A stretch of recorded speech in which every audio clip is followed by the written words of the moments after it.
Hello students, welcome back.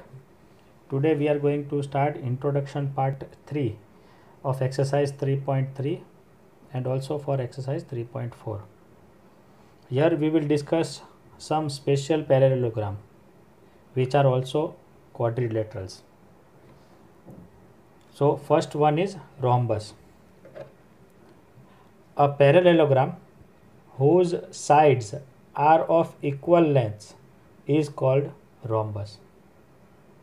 If a parallelogram is there and all of its sides are of equal length, that is AB is equal to BC is equal to CD is equal to AD, then we can call it as a rhombus. Now let us discuss some important properties of rhombus. First property is rhombus have all the properties of parallelogram.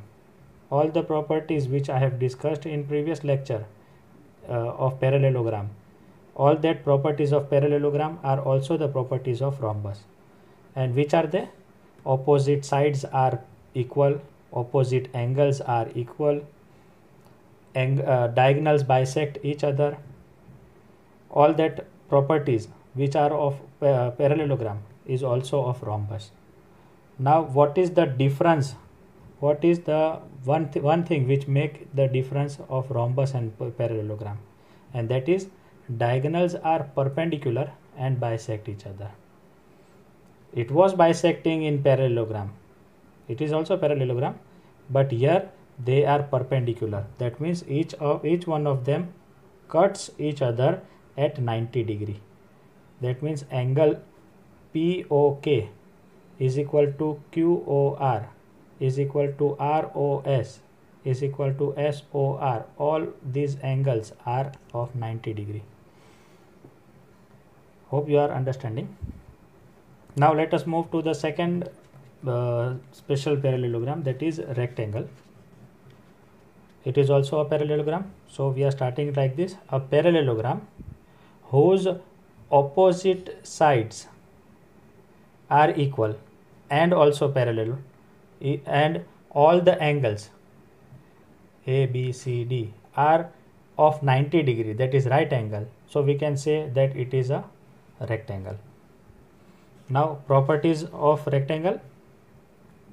Rectangles also have all the properties of parallelogram. Because it is one parallelogram, so it will also have all the properties which one parallelogram was having. It will also have the same properties.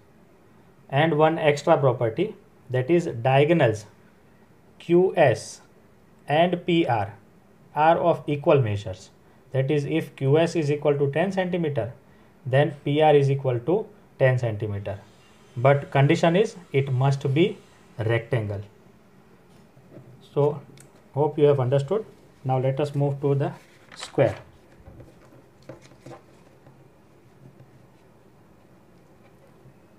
A parallelogram whose all sides are equal and each angles are right angle, that is 90 degree, is called square. Square is also a parallelogram. Let us say that ABCD is a square. Then AB is equal to BC is equal to CD is equal to DA. Also each angle A, B, C and D will be of 90 degree. Okay, now we will discuss properties of square. Square has all the properties of parallelogram. Whatever the property parallelogram was having, square is also having the same properties. Already I have discussed about the properties of parallelogram. You can watch it in second part of introductory lecture. Second property is diagonals of square are equal. That means PR and QS are of equal length. That means if PR is 5 centimeter, then QS will also be 5 centimeter. And the third property is diagonals of square bisect each other perpendicularly. Sorry, I have not written here. Perpendicularly. So it is written already. So they are of equal length. Also, where they meet, they make angle 90 degree. Each angle they make here is of 90 degree. So we can say that angle POQ QOR, ROS and SOP all are of 90 degree. Now some few things from class 7 which you have studied. I have already explained to you in class 7, which will be useful for solving exercise 3.3 and 3.4. Let me revise it again. When two lines intersect, the vertically opposite angles so formed are equal. Let the lines be AB and CD. They are intersecting at, let's say it is intersecting at O. So they make angle AOD, which will be equal to BOC. Vertically opposite angles will be equal. And also this is AOC will be equal to BOD. Don't forget. Second, if two parallel lines are cut by a transversal, each pair of corresponding angles are equal in measure. Let me explain you. Here this line is parallel to this line. Let me give it as AB is parallel to CD and transversal Y is intersecting. Then corresponding angles. What are corresponding angles? This 1 and 5 are corresponding angles. 4 and 8 are corresponding angles. 2 and 6 are corresponding angles. And 3 and 7 are corresponding angles. That means both these corresponding angles are equal. Whatever the angle 1 will be, it is also of angle 5. Same way, measure of angle 4 is 50 degree, let's say, then 8 will be also 50 degree. These are called corresponding angles. Transversal may be like this, it may be like this, or it may be like this. All the time corresponding angles they form are of equal length. That is, angle 1 here will be equal to angle 5. Angle 2 will be equal to angle 6. Similarly, 3 will be equal to 7 and 4 will equal to 8. Here also, if I say this is angle 1 and this is angle 3, then 1 will be equal to 3.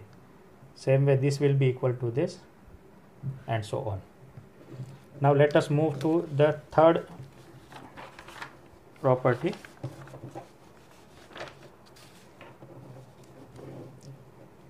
If two parallel lines are cut by transversal, each pair of alternate interior angles are equal.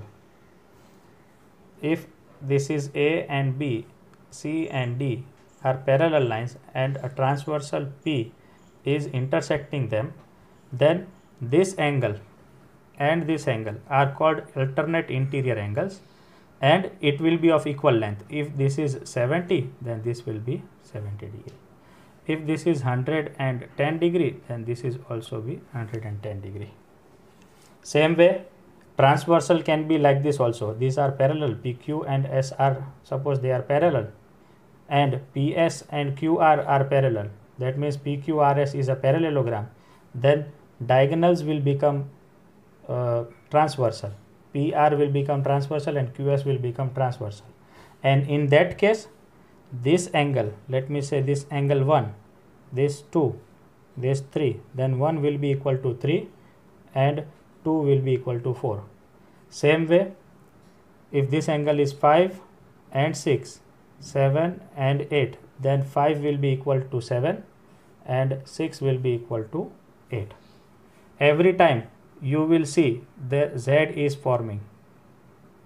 Easy way to remember. Angle 1 will be angle 3. Z is forming. The angle which is forming the Z, that angle will be alternate interior angle. But the condition is it must be parallel line and a transversal. Then only. Now last one. If two parallel lines are cut by a transversal, then each pair of interior angles on the same side of the transversal are supplementary. For example, let this be P and Q, R and S, and transversal is, let's say, L. Intersects PQ and RS at these points. Then measure of angle 2 plus measure of angle 3 will be equal to 180 degree on the same side of the transversal. if two parallel lines are cut by the transversal, then the angles on the same side of the transversal, that means this side of the transversal will be 180, and also this side of the transversal will also be 180 degree. This we have discussed in standard 7. Here, if PQ is parallel to SR, then angle Q plus angle R will be 180 degree. Please go through this introductory lecture. It is very much important, and many questions will be related to this 3 introductory lecture. So please go through it. We will meet with exercise 3.3 in next video lecture. Till then, take care of yourself, stay home, stay safe. Bye bye.